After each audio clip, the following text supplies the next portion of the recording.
la justice du Togo a donné d'amples détails sur l'enlèvement du frère Ounavi par un commando de kidnappeurs envoyé par le Bénin. Après leur forfait, les autorités ont pris temps d'enquête pour finalement situer l'opinion. 3 des 4 membres du commando de kidnappeurs venus du Bénin voisin nommément identifiés et leurs fiches transmises à Interpol. 2 complices arrêtés. Lomé a exposé le chemin tortueux emprunté par le Bénin pour enlever opposants sur son territoire. Le pays, à travers sa justice, enclenche une action judiciaire contre des personnes bien identifiées et leurs fiches transmises à l'Interpol.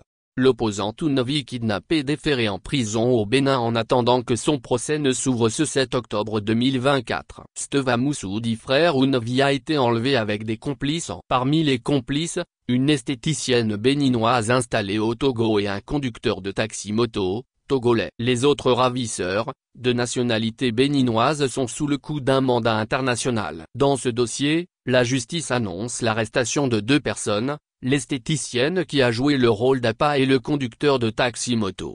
L'enlèvement du frère Ounavi avait eu lieu le 12 août 2024 à Adi-Dogomé, Lomé. Ce chroniqueur dérangeant par ses dénonciations de la gouvernance du régime de Patrice Talon sera jugé le 7 octobre 2024. Une méthode de voyou du Bénin voisin. Comment cet enlèvement a été planifié avec les complices sur place? Le film de cette affaire est vivement attendu. Après la justice togolaise, le Bénin n'a pas encore réagi. Mais, depuis cet enlèvement, des réactions se multiplient au Bénin pour dénoncer une méthode de voyou sur un autre territoire. C'est le cas du CODE, Collectif pour la restauration de la démocratie et de l'ordre républicain, qui dans un communiqué cinglant, dénonçait une violation des libertés fondamentales et un dangereux précédent pour la sécurité des citoyens. Le CODE va plus loin en soulignant les conséquences diplomatiques d'un tel acte. En opérant une incursion non autorisée sur le territoire togolais pour procéder à cet enlèvement, le Bénin se place en porte-à-faux avec ses voisins de la sous-région. À une époque où la coopération régionale est plus que jamais nécessaire pour faire face aux défis sécuritaires,